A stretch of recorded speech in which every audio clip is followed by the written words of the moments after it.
one set of brothers in the battle that we know about. There were several, probably others we don't know about. But one set was John and Andrew Short from Braxton County. Andrew was enlisted in the 10th West Virginia Infantry for the Union Army. John was in the 22nd Virginia Infantry for the Confederates. In the battle here, Andrew was one of the ones who was left behind. When the battle ended, most of the Union Army chased the Confederates south toward Lewisburg. There was another Union Army coming out of the Kanawha Valley, out of Charleston. The original intent had been for the two Union armies to meet at Lewisburg and fight the battle there, but that was upset when General Eccles came up to take advantage of Droop.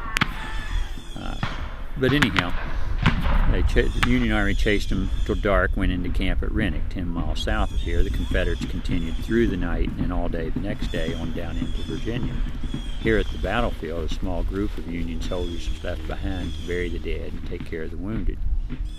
Andrew was in that group.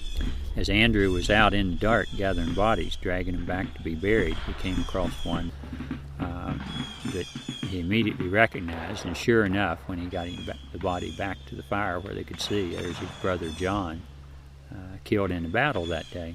Rather than bury John with the other Confederates, Andrew took his body down to Hillsboro, where many of the wounded were taken, and some of them later died, and buried John down there with a lot of the Union folks. But John, of course, knew many men in the Union Army, was friends with a lot of them, and Andrew just didn't want him to be buried, as unknown somewhere with a bunch of other Confederates. So he marked his grave and put him in with the Union soldiers. A couple years after the war was ended, in 1867,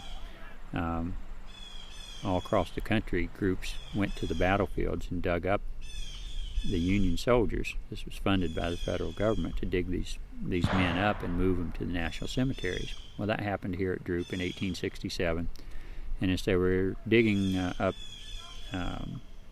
Union soldiers in Hillsboro, there was the grave of John Short, pretty well marked, and I guess they took him to be a Union soldier since he was in with others, and they moved him to National Cemetery. So far as we know, John Short now is the only Confederate soldier buried in the National Cemetery at Grafton, simply because it was his brother that found him here on the battlefield and put him with friends.